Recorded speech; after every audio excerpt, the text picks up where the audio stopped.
Today, we are diving into one of the most incredible texts in all of Buddhist literature, the Avatamsaka Sutra. And really, calling it a book doesn't do it justice. This thing is a vision of reality on a scale that is just completely mind-bending. So let's get into it. First things first, to even begin to wrap our heads around this sutra, we have to understand the stage it's set on. And, well, it's a stage of almost unimaginable size. The story isn't happening in one city or even one country. It's unfolding everywhere, all at once. You see, the whole thing kicks off with light emerging from the Buddha. But this isn't just any light. This light illuminates 10 billion of everything. And that number is there for a reason. It's meant to completely shatter our normal human sense of scale right from the get-go. And this is where it gets really wild. As this light spreads out, it doesn't just light up one world then the next. No, it simultaneously reveals 10 billion worlds where 10 billion Buddhas are reaching enlightenment and 10 billion bodhisattvas are just starting their journey. It's this infinite, simultaneous event happening across the entire cosmos. So right after hitting you with this vision of cosmic infinity, the sutra immediately pivots to something incredibly personal. It asks, okay, you're part of this immense interconnected reality. So what now? In a universe this big, what is the single most important thing you could possibly do? And the answer it gives is just so profound. In a universe with infinite possibilities, the most meaningful action you can take isn't about gaining power or collecting things. It's about making a single, incredibly powerful vow. And there it is. This is the core engine of the entire path. The reason a bodhisattva seeks enlightenment isn't for themselves, not for money or power or a kingdom. The one and only motivation is this overwhelming sense of altruism, to end the suffering of every single being everywhere. So how does a journey this massive even begin? Well, the sutra describes it as a kind of chain reaction, and it starts with something surprisingly simple, faith. And we're not talking about blind belief here. Think of faith as the fertile soil where everything else can grow. That faith leads to living an ethical life, which then allows this huge aspiration for enlightenment to really take root. And from there, you're inspired to take compassionate action. Okay, so you've made the vow, you're on the path. How do you actually do it? How do you help? To explain this, the sutra brings us right back to that beautiful metaphor from the beginning, light. You see, a bodhisattva's compassion isn't just some warm, fuzzy feeling. It's an active, skillful force in the world.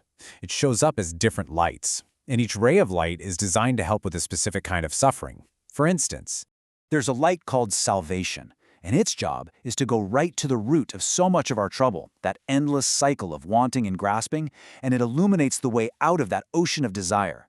Then you have the light of fearlessness. Think of this one like a protective shield.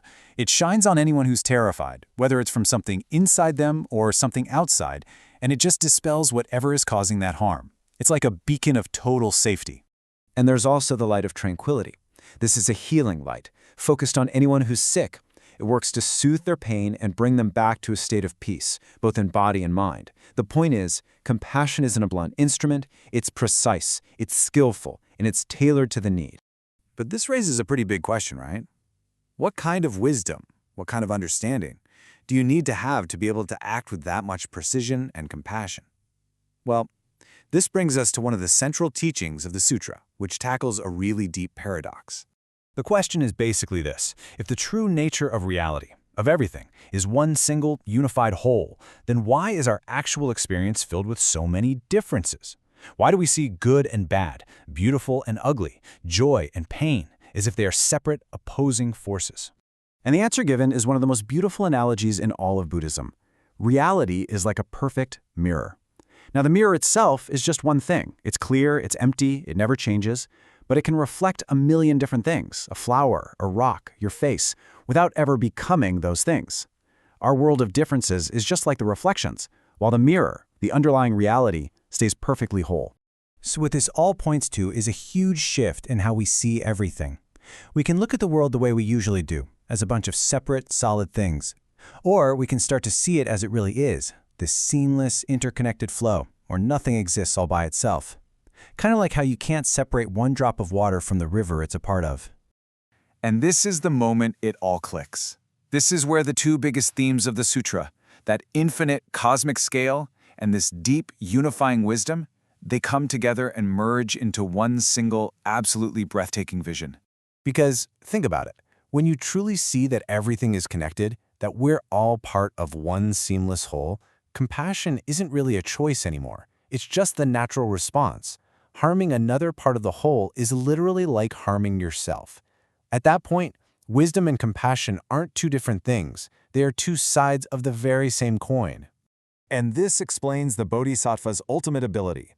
By realizing this fundamental unity, they can appear in countless forms to help countless beings, but they do it all without ever leaving that single undivided reality. It's just like the mirror, which can show a million different reflections while always remaining one single mirror.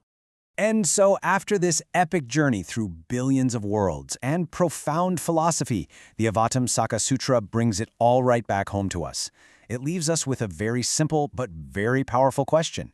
If the universe is a great mirror and our thoughts and actions are the images that appear within it, what do you want to reflect?